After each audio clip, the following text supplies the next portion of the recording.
जवाब दिया, मैं यहाँ अर्थ के लिए नहीं हूँ, मैं सिर्फ गोकू के लिए हूँ। लेकिन तुमने सब कुछ देखा है, मैं नहीं चाहता कि तुम बीरस या उन मोटल्स को इसके बारे में बताओ, इसीलिए तुम्हें मरना पड़ेगा। कुर्टेला ने डंडे की तरफ चलना शुरू किया और कहा, बक खत्म हुई, मैं ऑलरेडी वैल्यूएबल टाइम वेस्ट कर चुका हूँ, अब तुम्हें गोकू के साथ दूसरे वर्ल्ड में जाना होगा। जैसे ही कुर्टेला फाइनल ब्लो देने ही वाला था, उसके एंजेलिक कोनाक ने कहा, मेरे लॉर्ड, मैंने कई एनिमीज को हमारे तरफ रश करते हुए महसूस किया है, जिनमें से एक वेजिटा भी है, उन्हें आने दो। कुर्टेला ने जवाब दिया, मैं उन्हें भी डिस्ट्रॉय कर दूंगा। वेजिटा शायद पावरफुल है, लेकिन मेरे पोजीशन के हिसाब से वो सिर्फ एक खिलौना है। सही कहा माय लॉर्ड, कोनाक ने कहा, लेकिन ध्यान रहे कि ये यूनिवर्स 4 नहीं है और आपको यहाँ कोई अथॉरिटी नहीं है। अगर आप वेजिटा से लड़ना शुरू करेंगे, मेरे भाई तुरंत इसे महसूस करेंगे और लॉर्ड बीरस को नोटिफाई करेंगे और फिर आप जेनोसामा के साथ सीरियस ट्रबल में पड़ जाएंगे। डेंडे ने देखा कि कुर्टेला डिस्ट्रैक्टेड था और इस अपॉर्चुनिटी का फायदा उठाते हुए भाग गया। मेरे लॉर्ड, वेजिटा लगभग यहाँ आ गया है, कोनाक ने कहा। कोनाक का कहना सही था, इसीलिए कुर्टेला ने कहा, ठीक है, मुझे बस एक पल दो इस स्ट्रीम को हैंडल करने के लिए। डंडे का पता ना लगते हुए कुर्टेला ने कहा, क्या वो कब यहाँ से भाग गया? मेरे लॉर्ड, अभी इसे छोड़िए, वेजिटा बिल्कुल आपके ऊपर है, कोनाक ने गुस्से से कहा। ये सुनकर कुर्टेला ने क्राइम सीन से टेलीपोर्ट कर लिया। अंदर गोकू ने अपनी ट्रेनिंग कंप्लीट कर ली थी और ये सोचकर कि वेजिटा वापस नहीं आएगा, वो रूम के एंट्रेंस की तरफ गया। जब वो अराइव हुआ, उसने देखा कि एंट्रेंस कंप्लीटली डिस्ट्रॉय हो चुकी थी, जिससे वो उस जगह से निकल नहीं सकता था। गोकू को बहुत गुस्सा आया। उसने अपने आप से कहा, ये कैसे हुआ? क्या ये मेरी ट्रेनिंग की वजह से हुआ? नहीं, मुझे ऐसा नहीं लगता, मैं इतना केयरलेस नहीं हूँ। गोकू ने हाइपरबोलिक टाइम चेम्बर में घंटों, जो कि दिनों में बदल गए, ये सोचने में गुजारा कि ये कैसे हुआ। आखिर में उसने एक कंक्लूजन निकाला। सिर्फ 2 लोग थे जो जानते थे कि मैं कहाँ हूँ, वेजिटा और डेंडे, तो ये किसी न किसी को ही करना पड़ा। गोकू ने एक चीज सोची जो उस समय उसे सेंस बनाती थी। उसके हिसाब से डेंडे अर्थ का गार्जियन है और उसकी जरूरत है।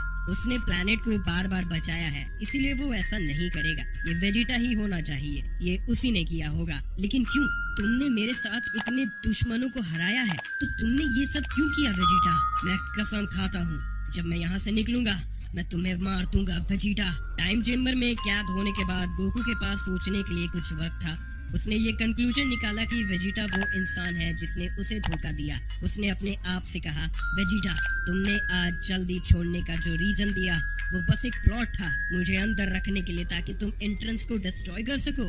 गोकू गुस्से से भर गया क्योंकि उसे वेजिटा के बिट्रेयल का रीजन समझ नहीं आया। उसका एक हिस्सा ये मानना नहीं चाहता था कि ये वेजिटा है, लेकिन क्योंकि उस वक्त वो ही एकमात्र इंसान था, उसके पास उसे शक करने के लिए इसके अलावा कोई और ऑप्शन नहीं था। वेजिटा, तुमने ये सब क्यों किया? मैं समझ नहीं पा रहा हूँ। तुम्हारे पास मुझे लॉक करने के लिए बहुत सारे मौके थे, तो अभी क्यों? इतना इंतजार करने का क्या फायदा? ये सब कुछ मैच नहीं करता। गोकू ने बहुत देर तक सोचा, जो हमने पहले कभी नहीं देखा था। उसने सोचा, क्या उसे इसमें फोर्स्ड किया गया था? नहीं, एक सेयन वॉरियर के रूप में उसका प्राइड सब कुछ है।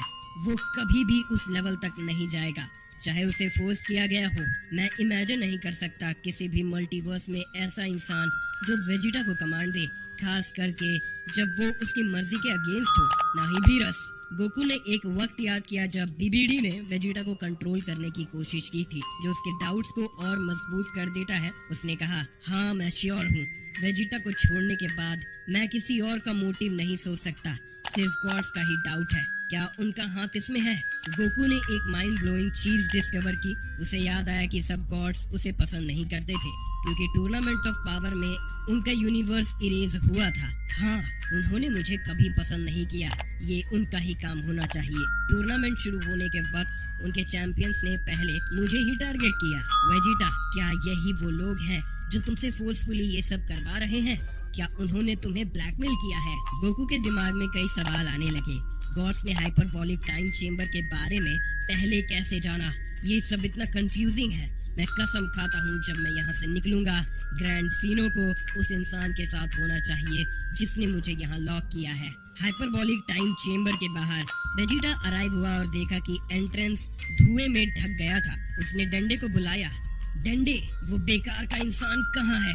दूर से डंडे ने जवाब दिया, वेजिटा, तुम आ गए। अगर तुम टाइम पर नहीं आते तो मैं मर गया होता। वेजिटा ने गुस्से से कहा, मैं तुम्हारे लिए यहाँ नहीं हूँ बेवकूफ। ये सब किसने किया और वो कहाँ है? थोड़ी देर बाद पिकलो और बाकी लोग एक एक करके आने लगे। डेंडे, क्या तुम ठीक हो? पिकलो ने पूछा। डेंडे ने कहा, ये एक गॉड ऑफ डिस्ट्रक्शन था, मैं पक्का हूँ। उसका अटायर लॉर्ड बीरस से मिलता है और उसकी ऑरा भी लॉर्ड बीरस जैसी लगती थी। मुझे नहीं पता वो कहाँ है, पर वो किसी से बात कर रहा था, इसीलिए मैंने इस अपॉर्चुनिटी का फायदा उठाया और भाग गया। गोहान जो सबसे शांत था उसने कहा, इतना घबराने की जरूरत नहीं है, हम शेनरॉन से कह सकते हैं कि वो गोकू को वापस अर्थ पर ले आए। डेंडे ने कहा, मुझे माफ करना गोहान, शेनरॉन की पावर इस डायमेंशन से बाहर एक्सटेंड नहीं करती। हाइपरबॉलिक टाइम चेम्बर अर्थ से अलग डायमेंशन में है, इसीलिए शेनरॉन उसे लोकेट नहीं कर सकता। गोहान का चेहरा शान से चिंता और डर में बदल गया। उसने कहा, तो कुछ नहीं किया जा सकता? अगर वो बाहर नहीं आए तो वो भूख से मर जाएंगे। फिर वेजिटा ने जवाब दिया, मैंने जब छोड़ा था तब से सिर्फ 2 घंटे हुए हैं। इसका मतलब है कि करॉट वहाँ 1 महीने से ज्यादा समय से है। बुल्मा ने 3 साल का खाना एक कैप्सूल में पैक किया था, जो मैंने हाइपरबॉलिक टाइम चेम्बर में लेकर गया था। हमें सिर्फ 5 महीने के खाने का इस्तेमाल किया था, तो अगर उसमें गैस करना पड़े तो उसके पास 2 साल और 7 महीने का खाना है। गोहान जो ग्रुप का सबसे स्मार्ट था, उसने जवाब दिया, उसके पास सिर्फ 2 दिन और 14 घंटे हैं, जो बहुत कम है, ये ज्यादा टाइम नहीं है। जी फाइटर्स के लिए ये क्लियर हो गया कि उनके पास इस प्रॉब्लम का सोल्यूशन नहीं है और गोकू खुद ही अपनी सिचुएशन हैंडल कर रहा है। गोहान ने कहा, ऐसा लगता है कि कुछ नहीं किया जा सकता। मुझे अपने पापा पे भरोसा है, वो एक रास्ता निकाल लेंगे। मैं बस इतना जानता हूँ, मॉम इस सिचुएशन को कैसे हैंडल करेगी।